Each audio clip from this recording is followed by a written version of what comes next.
Espero esa sea su oración, mis amados hermanos. Que yo desaparezca de aquí, que no me vea yo, sino que veamos al Señor Jesucristo. Está difícil no verme, estamos un poquito grande y amarillo, pero ustedes entienden el punto. Cristo es lo único que importa. A Él queremos ver y de Él queremos oír.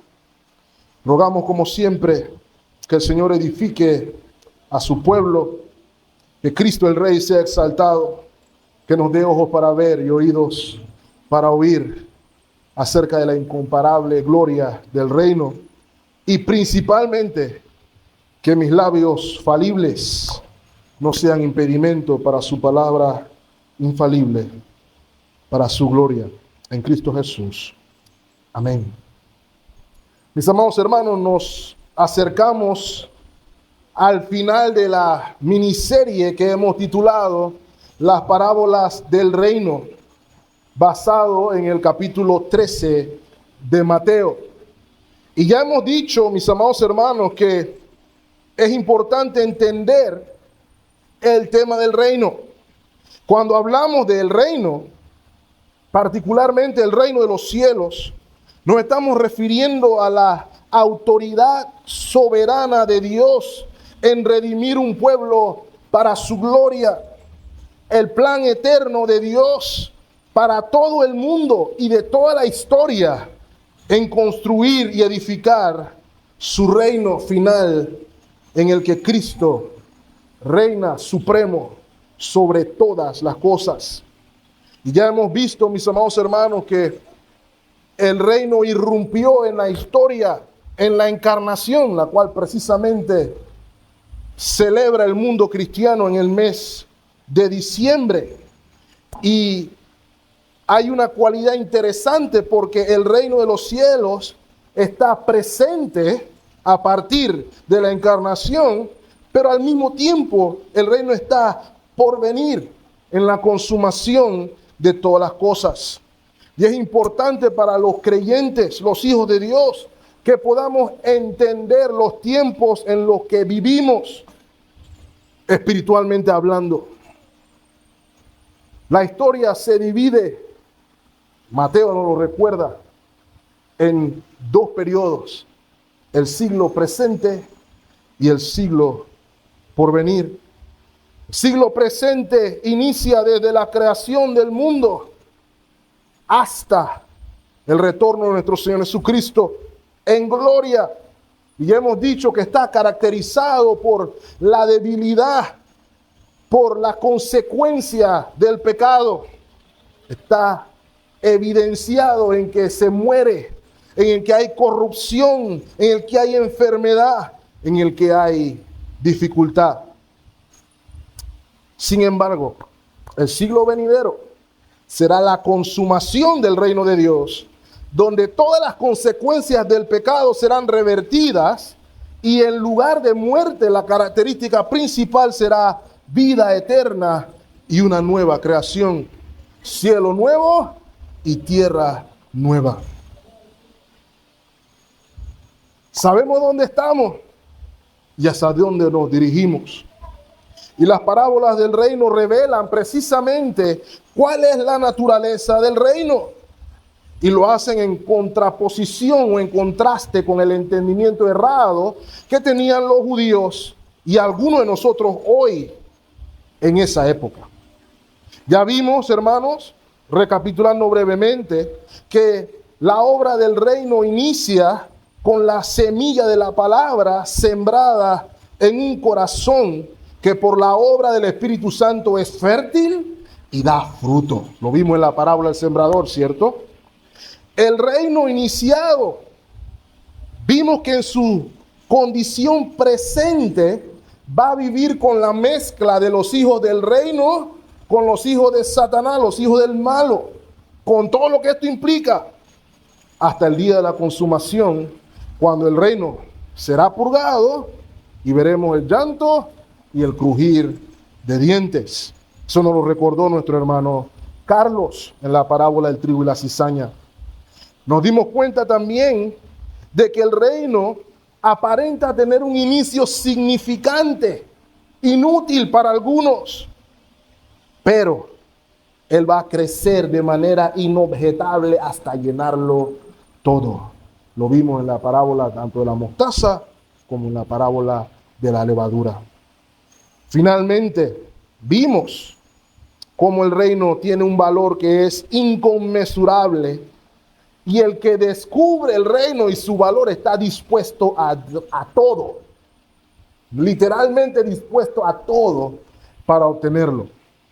Ahora, hermanos, hoy nos compete la séptima parábola. Y si pusieron atención a la lectura, se darán cuenta de que la parábola es muy similar a la del trigo y de la cizaña.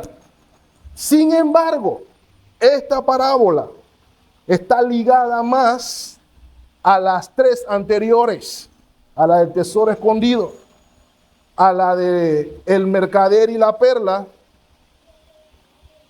y a la anterior. ¿Por qué?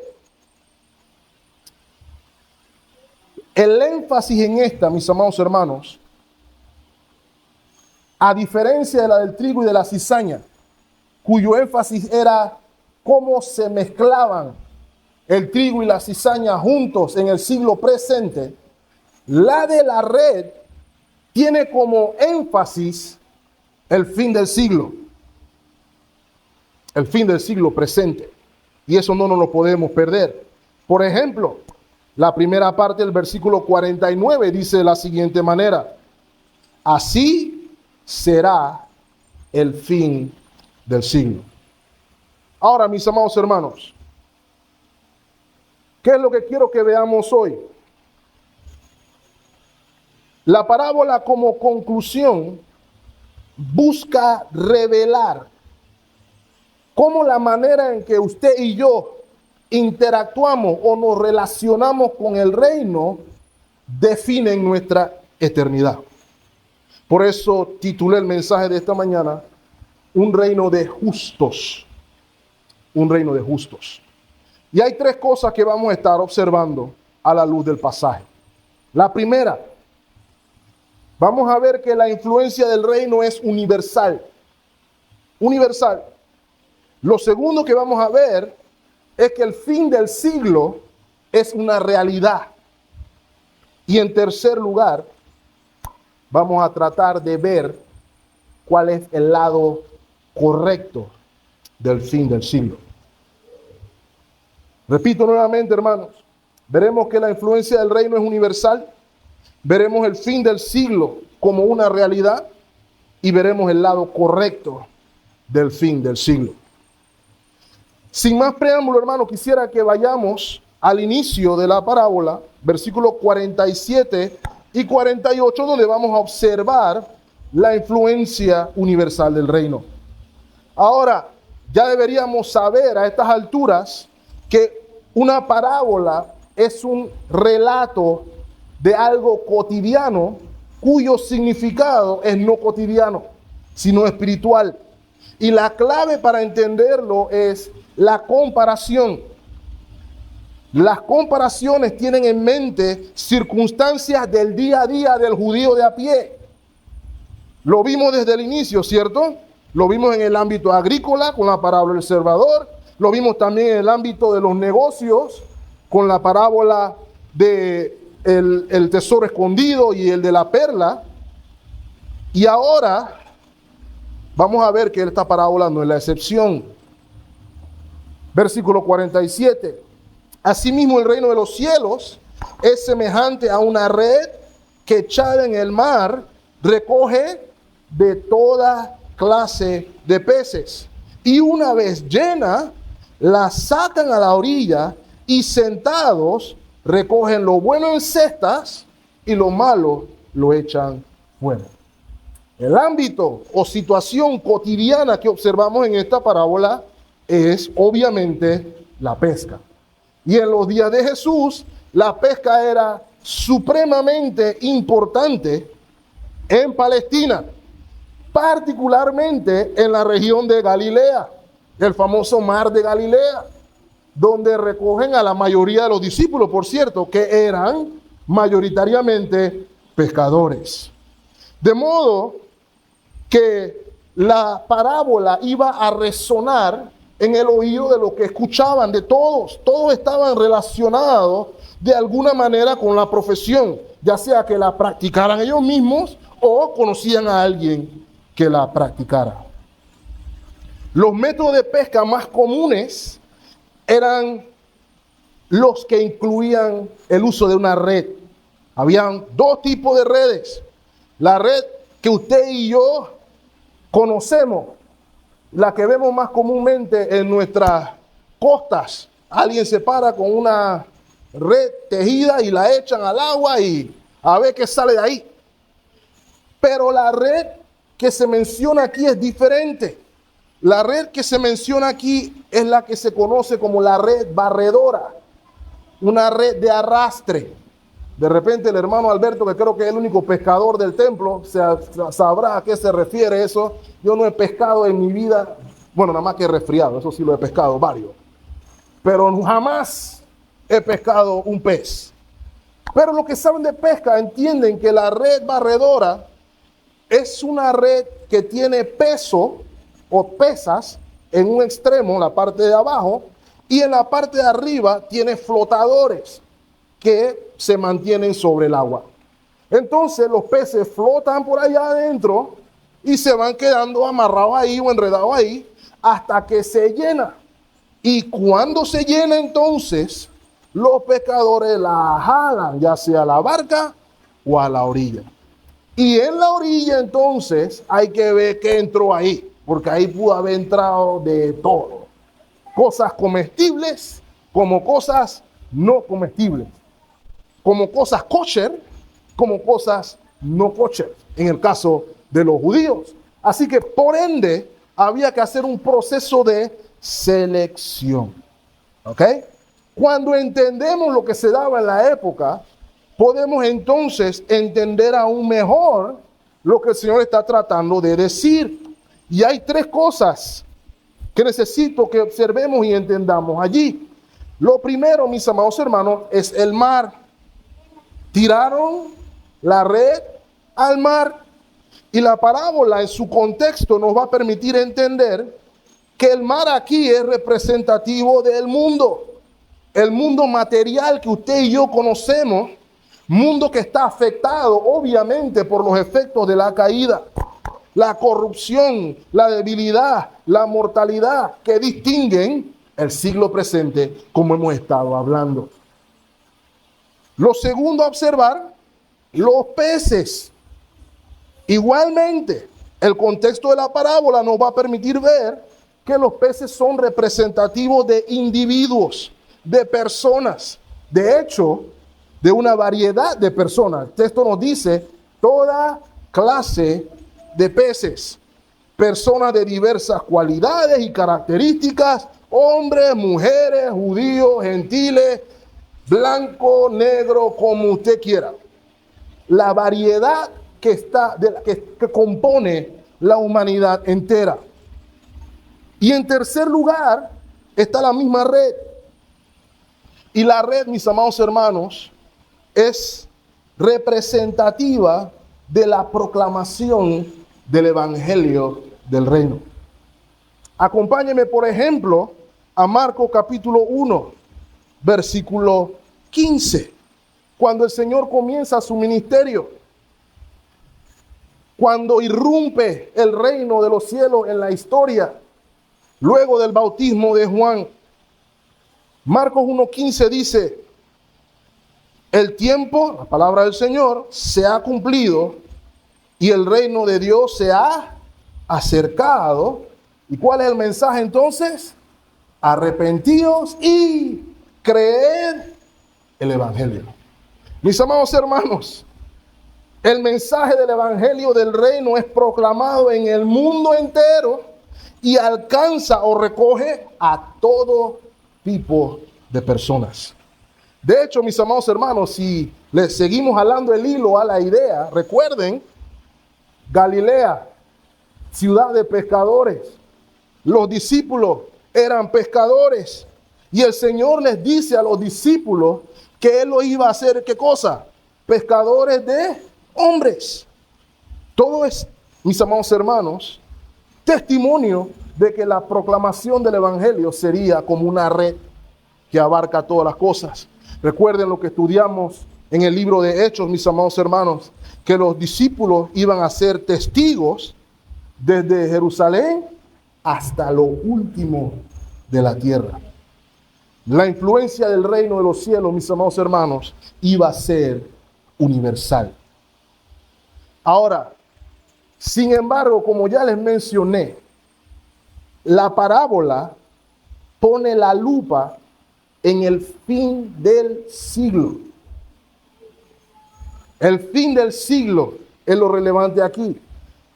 Para lo cual el evangelio del reino, la proclamación del evangelio del reino y la respuesta que se da a la proclamación del evangelio del reino iban a ser determinantes.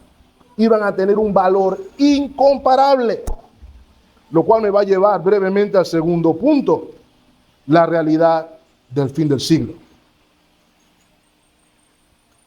Tengo que decirlo, hermano, esta parábola aborda un tema que no es popular. Aborda el tema del fin del siglo o el fin del mundo. No a mucha gente le gusta hablar del fin del mundo. Miren lo que dice el versículo 49. Así será el fin del siglo, saldrán los ángeles y apartarán a los malos de entre los justos. ¿Qué debemos observar aquí, mis amados hermanos? Importante comprender que el retorno de nuestro Señor Jesucristo plantea el fin del siglo presente y el inicio del siglo venidero. No se me enreden ahí entre el siglo presente y el venidero.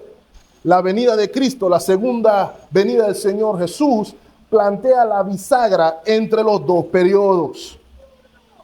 Y esta parábola particular no quiere ilustrarnos del siglo venidero, quiere que pongamos la atención en el final del siglo presente. Final del siglo presente al cual no todos nos gusta meditar o pensar. Y la revelación aquí es, mis amados hermanos, la revelación o el misterio del reino que los discípulos debían entender. Y quiero que recuerden, hermanos, que estas parábolas, las últimas tres, se le están dando a la privacidad de los discípulos. Los discípulos debían entender con claridad que el mundo como lo conocemos tiene un final. El mundo, como usted lo entiende, como lo entendían los judíos, tiene final.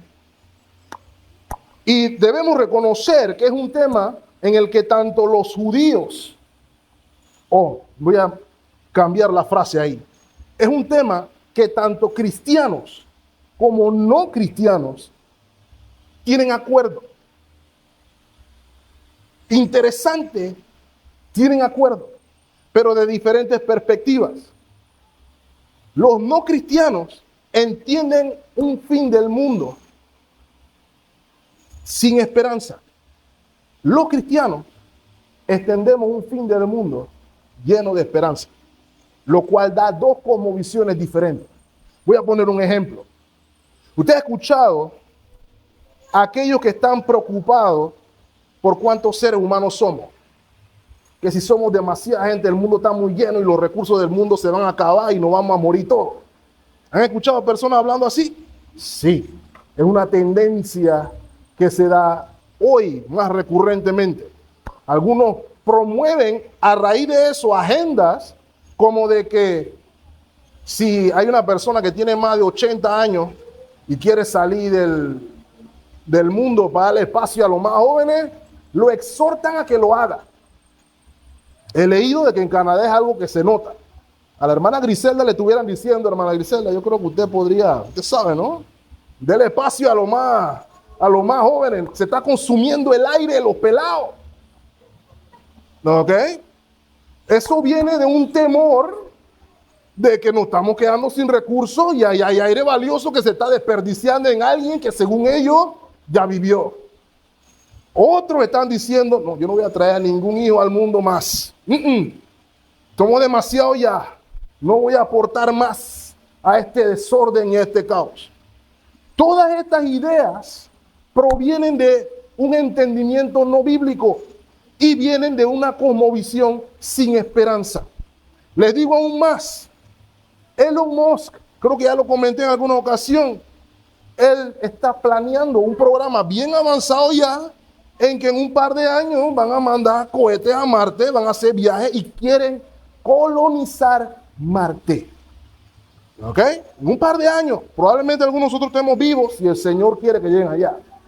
Pero las motivaciones de él es, entre otras, garantizar la supervivencia a largo plazo de la humanidad.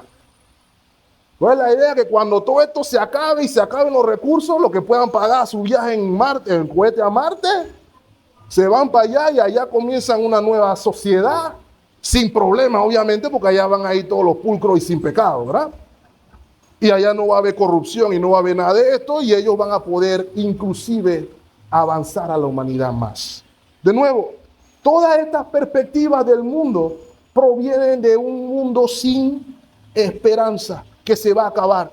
Añado más, cuando estaba pelado, uno de los traumas más grandes míos fue cuando vi un programa de Discovery. El sol está compuesto de hidrógeno y el hidrógeno en algún momento se va a consumir. Y cuando se acabe el hidrógeno, se acabó. Pesadilla de mi infancia. Oh my God, ¿cuánto tiempo le queda al sol prendido? Otro, bueno, puede que el sol no se apague, pero puede que un cometa, un asteroide, se choque con la Tierra y nos morimos todos. Esa es una cosmovisión de un fin del mundo sin esperanza. Y por esa razón, mis amados hermanos, las personas sin Dios y sin esperanza tienen solamente expectativa en el siglo presente y solamente viven para el aquí y el ahora. Por eso pueden salir cosas en nuestra mente como yo no sé mañana, pero hoy es lo que vale. Sin embargo, mis amados hermanos, recordemos, el Señor aquí está revelando a sus discípulos los misterios del reino. Y aquí se nos está afirmando, sin duda alguna, la realidad del fin del siglo. Sin embargo, la realidad del fin del siglo no está sujeta a la casualidad. No está sujeta a que el sol se apague o que nos choque un asteroide. Recuerda, hermano, el Señor hizo una promesa a Noé cuando se bajaron del arca, ¿cierto? Mientras que se cumple el plan de redención, hermano, todas las estaciones seguirán hasta que se cumpla el plan de redención. Y no hay asteroides ni hidrógeno que impidan que lo que Dios dijo se cumpla. ¿Saben qué tampoco no afecta el plan de Dios del fin del siglo? La obra del hombre. Ahora, no se me malinterpreta ahora. No estoy diciendo ahora que vayamos a destruir el mundo, porque no estoy diciendo eso. Tenemos que ser mayordomos de la creación, ¿cierto? Pero no es lo que usted coma o deje de comer o tire en el agua, lo voy a decir así, lo que va a impedir que el plan de redención se cumpla. Porque lo que la Biblia enseña, que el fin del siglo vendrá por la obra soberana de Dios. Ni un minuto antes, ni un minuto después. Recuerden, mis amados hermanos, que los eventos que involucran la segunda venida de nuestro Señor son precedidos por el sonido de trompeta, ¿cierto? Y el sonido de trompeta en tiempo bíblico anuncia la obra de Dios y en algunos casos anuncia también juicio. Pero tiene el interés de probar la obra soberana de Dios en acción. Por ejemplo, 1 Corintios 15, 52.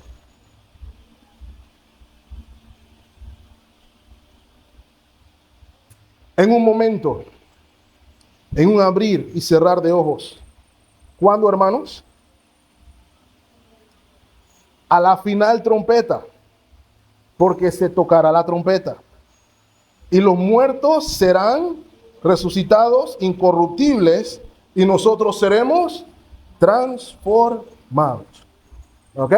Esa es una alocución o una referencia, mejor dicho, del apóstol Pablo al fin del siglo, cuando el Señor venga. Primera de Tesalonicenses, capítulo 4, versículo 16. Porque el Señor mismo, con voz de mando, con voz de arcángel y con trompeta de Dios, ¿qué hará, hermanos? Descenderá del cielo y los muertos en Cristo resucitarán primero. Añado más, mis amados hermanos, la creación misma, en las palabras del apóstol Pablo, anticipa, está en expectativa del fin del siglo y la resurrección a una esperanza gloriosa. Y hay un pasaje que quiero que observe que es vital para nuestra parábola, hermano. La proclamación del evangelio del reino está íntimamente ligada con el fin del siglo. Mateo 24:14. Y será predicado este evangelio del reino, ¿dónde, hermanos?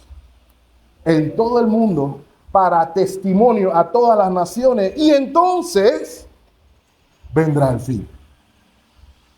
Entonces podemos entender, mis amados hermanos, que la Biblia sin duda alguna garantiza la realidad inequívoca de que habrá un fin del siglo, de que habrá un fin del mundo.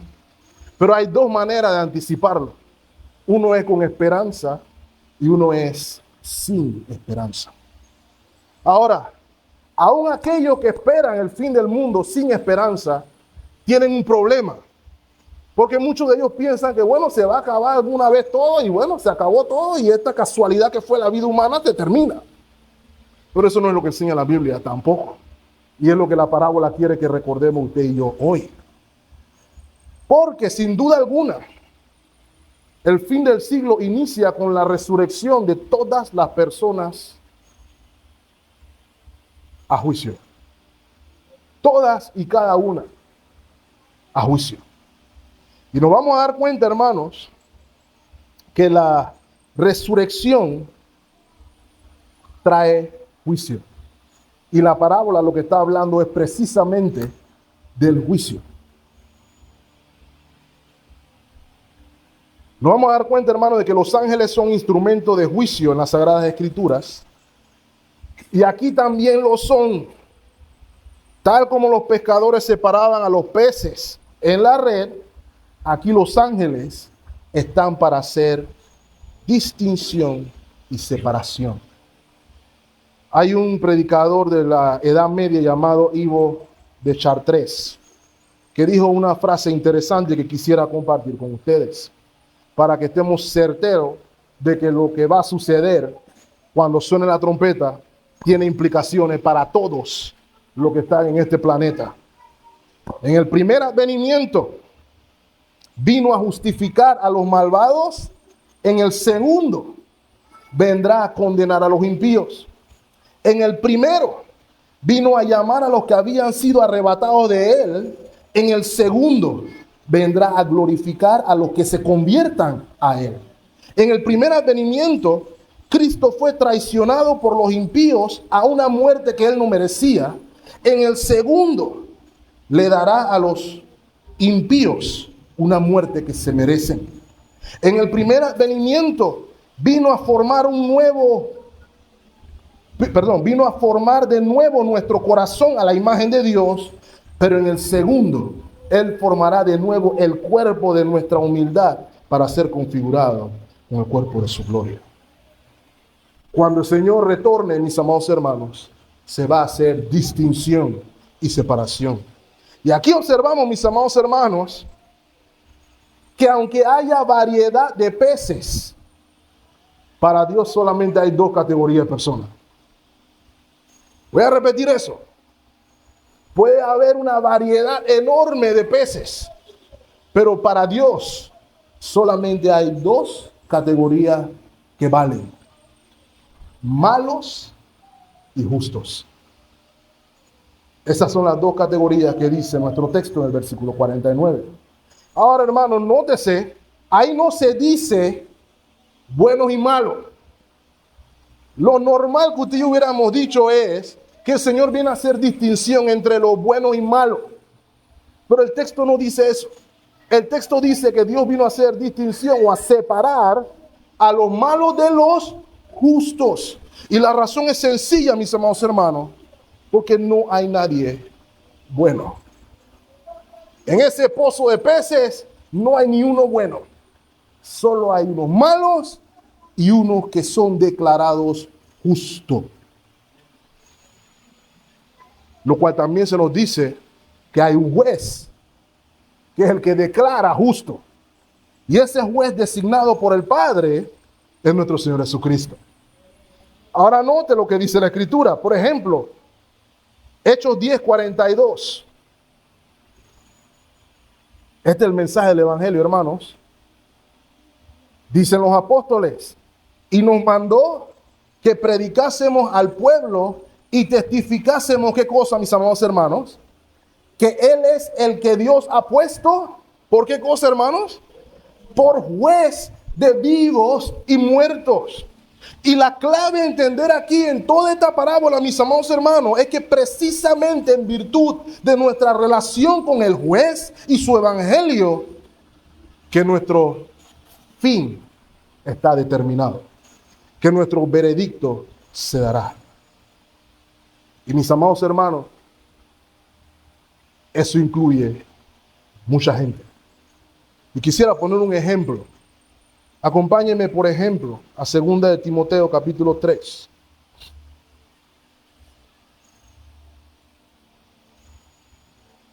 Estas palabras de 2 de Timoteo 3 están descritas particularmente con referencia al problema de los falsos maestros. Sin embargo, sin duda alguna, va a tener aplicación en nuestro contexto. Vean a qué me refiero. También debes saber esto, le dice Pablo a Timoteo, que ¿en qué días, hermanos? En los postreros días. ¿Saben, hermanos, que estamos en los postreros días? Vendrán tiempos peligrosos. ¿Por qué? Piénsenlo en tiempo de peces. Imagínense a todas las personas que estoy describiendo aquí como peces. Porque habrá hombres amadores de sí mismos, avaros, vanagloriosos, soberbios, blasfemos, desobedientes a los padres, ingratos, impíos, sin afecto natural, implacables, calumniadores, intemperantes, crueles, aborrecedores de lo bueno. 4, traidores, infatuados. Hagan una pausa ahí, hermano. Yo estoy seguro que hasta ahí todo el mundo dice amén. Algunos otros hasta diríamos fuego y azufre, ¿cierto? Pero yo quiero llamar su atención a los últimos en la lista. Amadores de los deleites más que de Dios. Noten lo que dice el versículo 5, que tendrán apariencia de piedad, pero negarán la eficacia de ella. A estos, dice el apóstol, evita. ¿Qué es lo que nos está diciendo aquí el apóstol? Sencillamente, mis amados hermanos, lo que yo quiero llamar su atención. Para usted y para mí siempre va a ser fácil decir, bueno, los malos son los avaros, los vanagloriosos, los soberbios, los blasfemos. Esa gente, esos son los malos. Y tiene razón, esos son malos. Pero también incluye a aquellos que dicen tener apariencia de piedad. Aquellos que se saben la terminología, varón, sierva, hermano, hermana, el gozo del reino, aleluya. Esas personas que de una manera externa y superficial son expertos en religión, son expertos en decir yo soy de la fe porque me sé algunos versículos, pero no porque aman a Dios, sino que aman más el sistema en torno a lo que es Dios. Aman más la bendición, digámoslo así, que al dador de la misma. Y mis amados hermanos, aquellos que aman los beneficios que el reino ofrece, sin querer comunión con el rey del reino, están incluidos en esta lista que está aquí.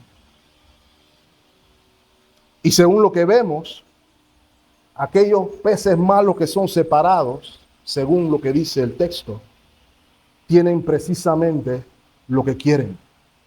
Otro tema que a nadie le gusta hablar, porque Dios es amor, ¿cierto? El horno de fuego. Y hermanos, quiero que sepan algo, aquellos que rechazan el evangelio de Cristo, aquellos que rechazan la gracia del Rey y la gloria del reino, que aman más inclusive lo que pueden encontrar de beneficioso dentro de las inmediaciones del reino, digámoslo así, van a recibir precisamente lo que quieren. No van a gozar de la presencia de Dios en gracia y misericordia, sino que contarán con la presencia de Dios en términos de justicia y juicio. Estos pasajes no son populares, hermano, pero están ahí por una razón. Acompáñenme, por ejemplo, a 2 Tesalonicenses 1:9.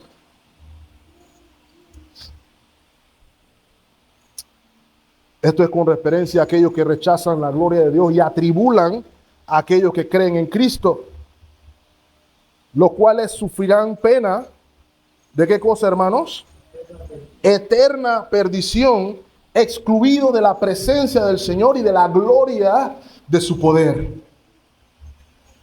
Los malvados, mis amados hermanos, los malos aquí descritos, los que no conocen a Dios ni obedecen al evangelio de Jesucristo, serán arrojados al tormento eterno y castigados con eterna perdición, lejos de la presencia misericordiosa y de gracia de Dios.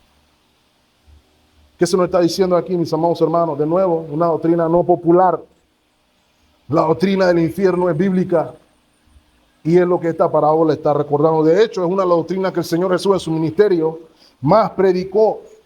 Y permítanme unos minutos solamente para describir de lo que estamos hablando, hermanos. Sea como sea que nuestra mente nos permita entender, lo que debemos estar claros todos, mis amados hermanos, que esa imagen del horno de fuego describe un lugar de tormento y castigo que es consciente, no inconsciente, es consciente. Ese tormento es descrito como estar en tinieblas, estar encadenado y estar ardiendo.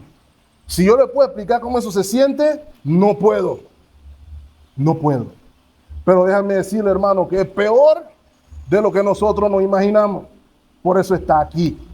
Una de las cosas que a mí me duele es que la sociedad hoy no cree o no teme el infierno.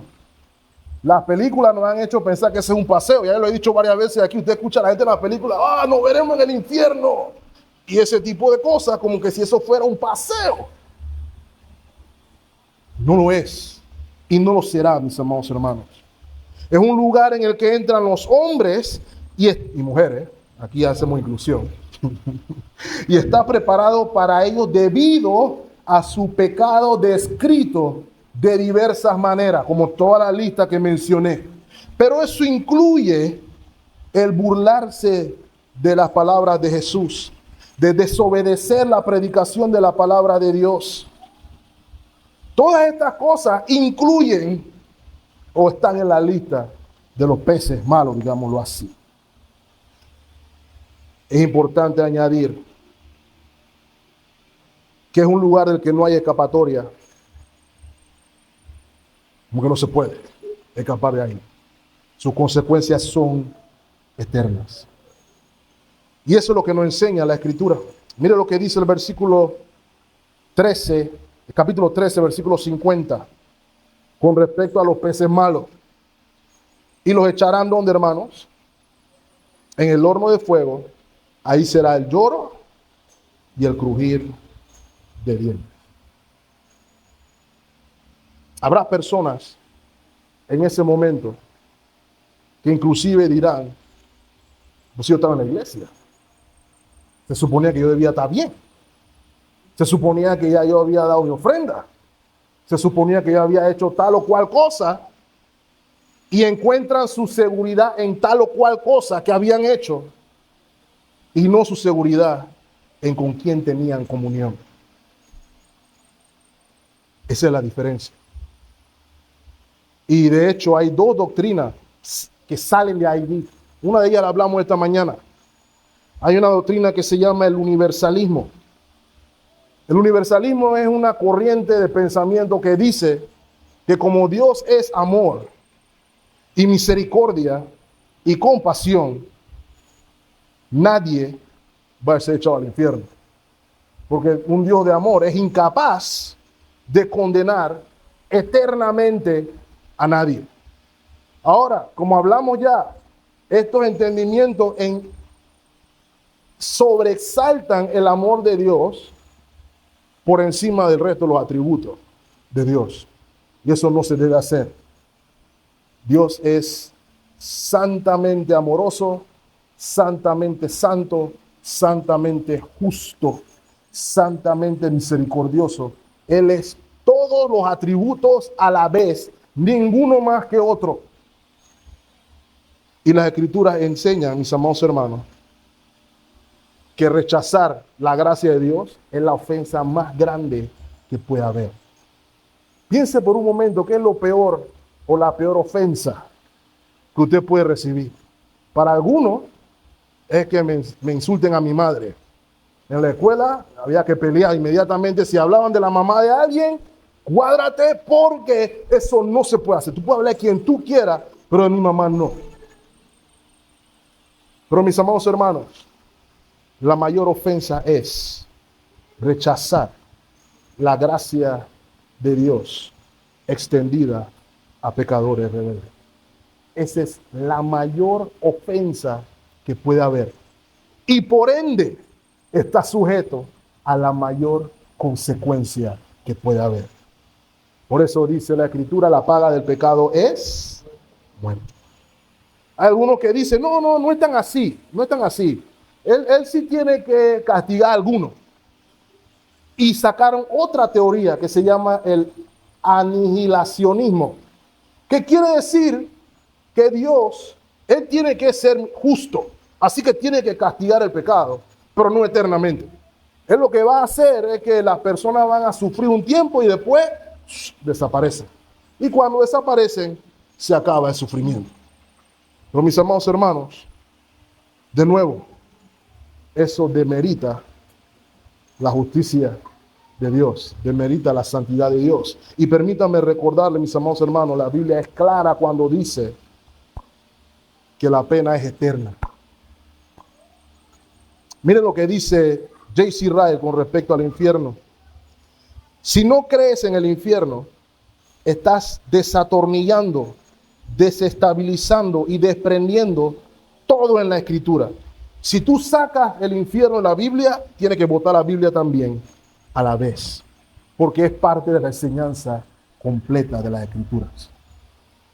De modo, hermano, que se nos está recordando aquí que el fin del siglo, el avance del reino, mucha gente es recogida, incluyendo personas que dirán que aman al Rey del Reino, pero realmente no la aman. Pero Dios lo ve todo y lo sabe todo. Lo cual me lleva a mi tercer y último punto. ¿Qué es lo que nos está enseñando la parábola? Que estamos llamados a estar en el lado correcto del fin del siglo.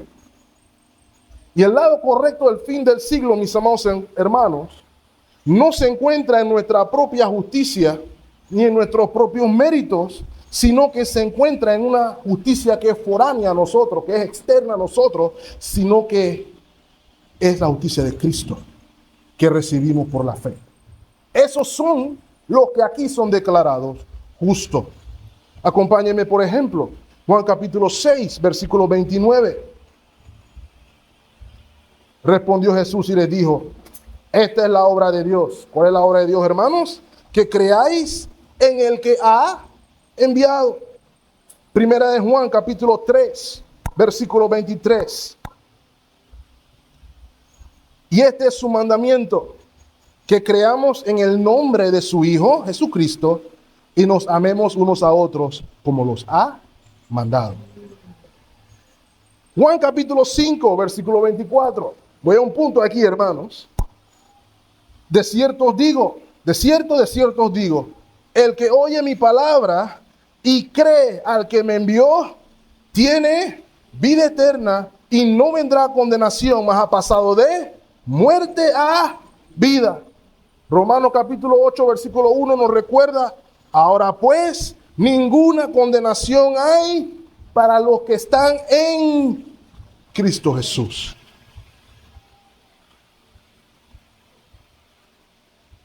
¿De qué lado de la pesca estás?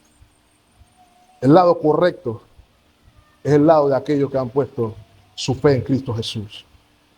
Juan capítulo 3, versículo 18. El que en él cree no es condenado, pero el que no cree no es que va a ser, está condenado. ¿Y por qué está condenado? Miren lo que dice ahí, hermano. Porque algunos de nosotros nos andamos preguntando qué es lo que tenemos que hacer. Y decimos, bueno, yo no robo, yo no miento, yo no mato, yo no. Pero note lo que está diciendo el Señor aquí. ¿Por qué está condenado?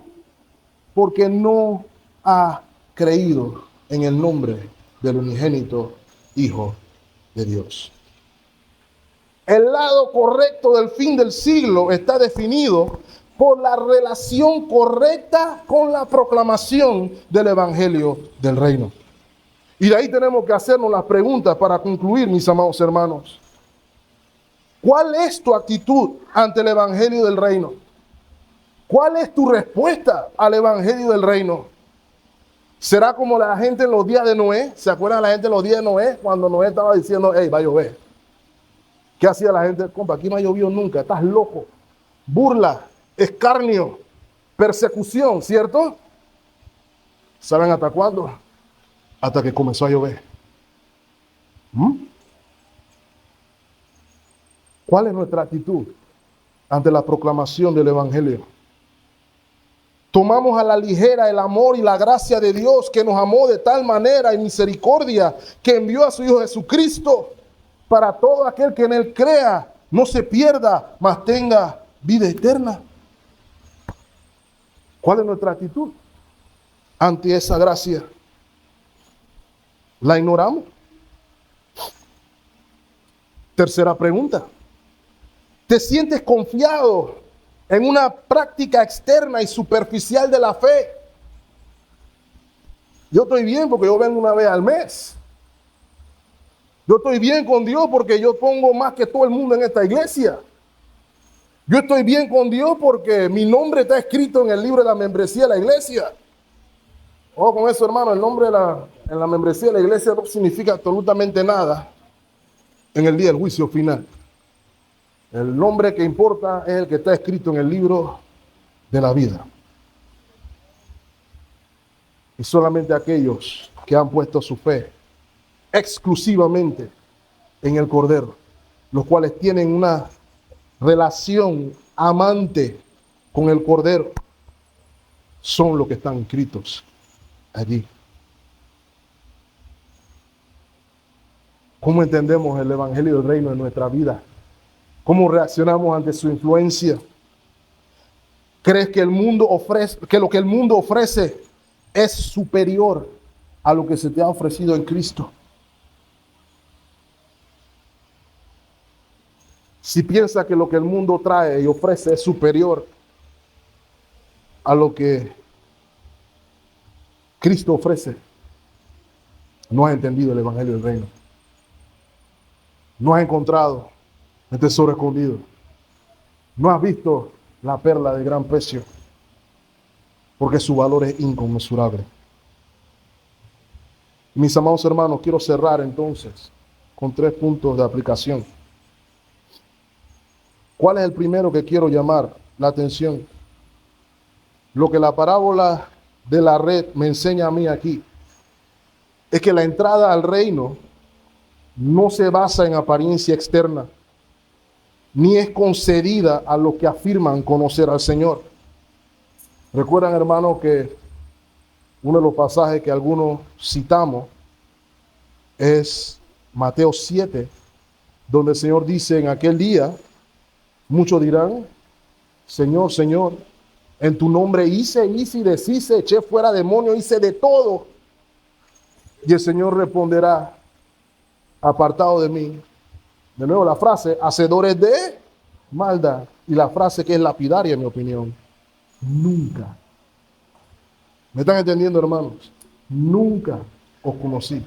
No es de que hubo un momento que tú y yo estábamos bien y de repente te me enfriaste, no. Nunca os conocí. Nunca estabas en una relación de fe conmigo.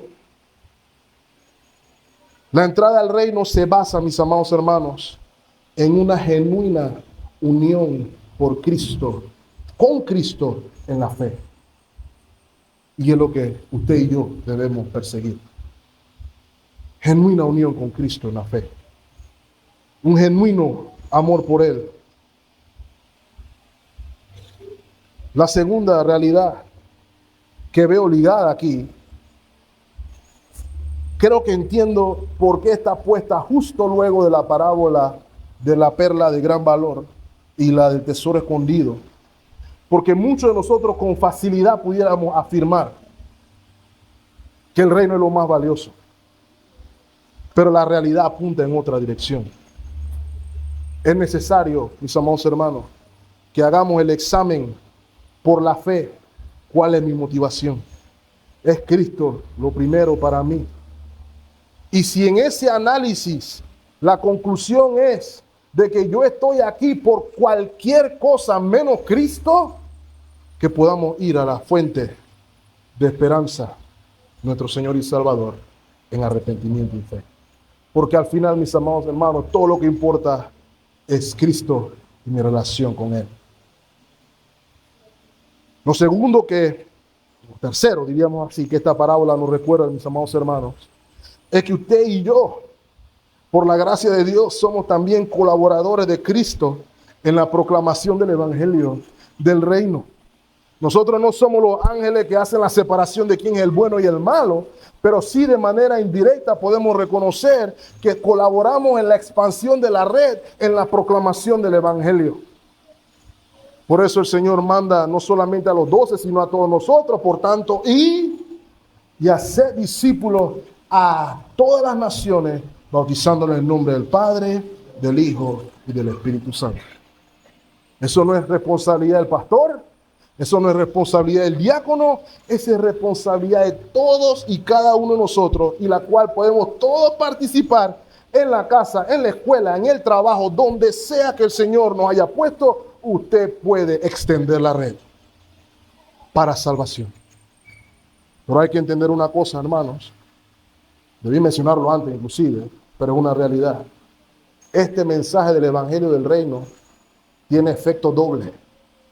Es un mensaje que trae salvación para los que creen, pero es el mismo mensaje que condena a los que lo rechazan, como hemos visto en los versículos anteriores.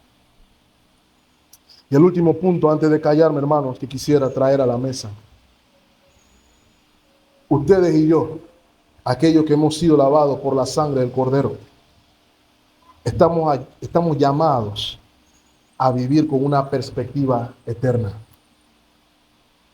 Porque el siglo presente, con todo lo que ofrece, tiene final. Primera de Juan, capítulo 2, versículo 15. Esta es la exhortación del apóstol Pablo. Dice, no améis al mundo ni las cosas que están en el mundo. Si alguno ama al mundo, el amor del Padre no está en él. Aquí es donde quiero poner el énfasis. Porque todo lo que hay en el mundo, todo, los deseos de la carne, los deseos de los ojos, la vanagloria de la vida, no proviene del Padre, sino del mundo. Y finalmente, y el mundo pasa y sus deseos, pero el que hace la voluntad de Dios permanece para siempre. Estamos llamados no para el aquí y ahora, estamos llamados para la eternidad, mis amados hermanos. Hebreos capítulo 13, versículo 14. Porque no tenemos aquí ciudad permanente, sino que estamos buscando la por venir. Nuestra expectativa no está en el aquí y ahora, sino en lo que ha de venir. La gloria incomparable de Cristo. La pregunta es si lo creemos o es un cliché. Finalmente, esta lección o esta parábola nos enseña o nos llama a estar motivados a perseverar aún en el sufrimiento.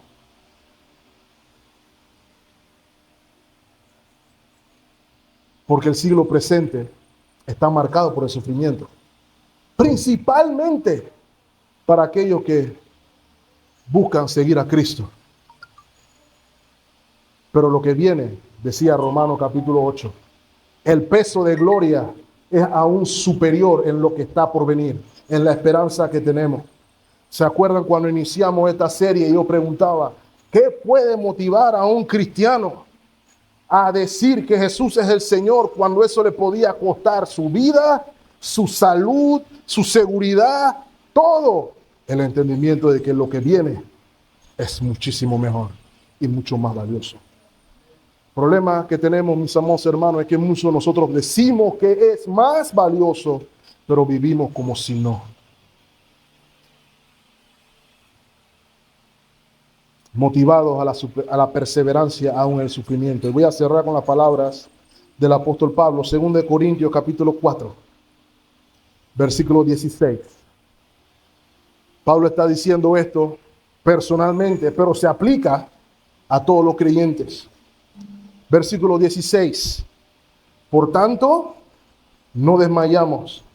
Antes, aunque nuestro hombre exterior se va desgastando, dice el apóstol, el interior, no obstante, se renueva de día en día. Note lo que dice el versículo 17.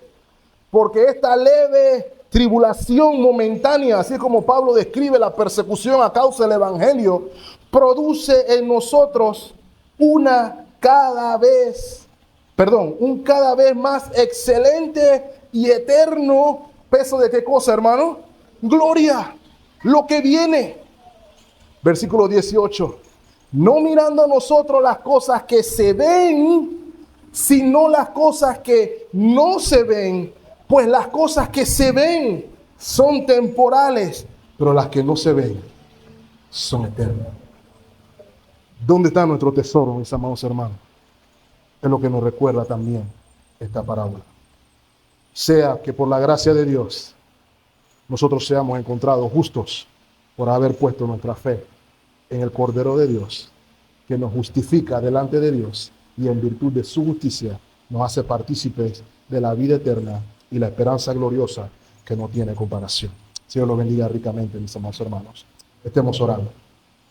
Amado Señor, gracias por tu palabra. Gracias por recordarnos, Señor, que podemos vivir con esperanza. Sabemos que hay un fin y nosotros ante ese fin podemos decir, ven Señor Jesús, porque sabemos que lo que viene contigo es superior a todo lo que este mundo ofrece. Ayúdanos, Señor, revelando nuestras intenciones en el corazón, nuestras motivaciones, lo que nos mueve. Ayúdanos, Señor, te pedimos a ver la gloria preciosa del reino. Ayúdanos, Señor, a considerar la obra de Cristo y su gracia superior a cualquier otra cosa. Y que en el momento de tu venida, tú nos llames a gloria contigo. No porque hayamos sido buenos haciendo algo, sino porque hemos creído en aquel que el Padre envió para salvar pecadores. Señor, ayúdanos a despojarnos de la esperanza en cosas banales. Ayúdanos, Señor, a dejar de confiar en nuestro esfuerzo propio. Ayúdanos, Señor, a confiar en quién tú eres y en lo que has hecho. Ayúdame, Señor, a depender en tu provisión, no en la mía. Ayúdame, Señor, a depender de tu gracia, no de mí. Que podamos, Señor, entender que todo lo que tenemos proviene de ti. Todo es por gracia para tu gloria. Gracias, Señor, por Cristo Jesús, el mayor regalo por el cual somos partícipes en vida eterna. En Cristo Jesús lo pedimos. Amén y amén.